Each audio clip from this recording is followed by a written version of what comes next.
24 डिसेंबर पर्यंत सरकारने मराठा आरक्षणाचा कायदा पारित करावा। 24 डिसेंबर पर्यंत आरक्षण न दिल्यास आंदोलन पुकारणार असा इशारा जरांगे पाटील यांनी दिलाय।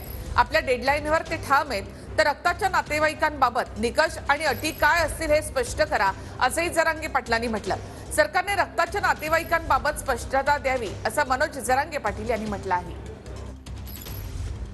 1967च्या अगोदरच्या ज्या नोंदी सापडल्यात मराठा समाज कुणबी असलेल्या त्यांच्या नातेवाईकांना नातलगाला तुम्ही लाभ देणार आहेत, परंतु तो कशाच्या आधारावर देणार आहे किंवा त्यांच्याकडून काय नातं कसं तुम्ही त्याला निकष लावणार आहे हे याचं उत्तर देणं अपेक्षित आहे का कायदा पारित करणारे 24 डिसेंबरला ते देण्यासाठी हे उत्तर मात्र त्यांच्याकडून राहिलेले तेही त्यांनी तातडीनं देणं अपेक्षित आहे।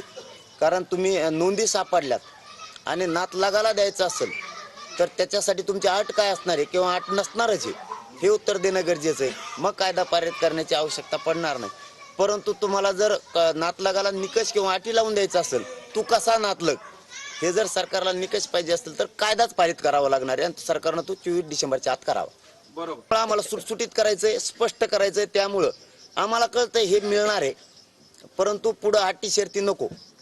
त्या आमच्या गुन्हे मागे घेतल्यासारख्या घेतो नाही घेतल्या म्हणजे म्हणून आता सावध राहिलेलं बरं की त्याच्यातले 2 शब्द त्यांनी घेतलेत, एक दोन राहिलेत म्हणण्याऐवजी ज्याच्या नोंदी मिळाल्या त्याच्या परिवाराला देणार आहेत 67 पासून म्हणतो मी तुम्हाला, आणि ज्याची नोंद मिळाली त्याच्या रक्ताच्या नातेवाईकाला। पण नातं कसं धरणार ते सांगल तो नातेवाईक ही भूमिका जर केली तर आमच्यासाठी आणखीन किचकट विषय न होता सोपा होऊन जाईल।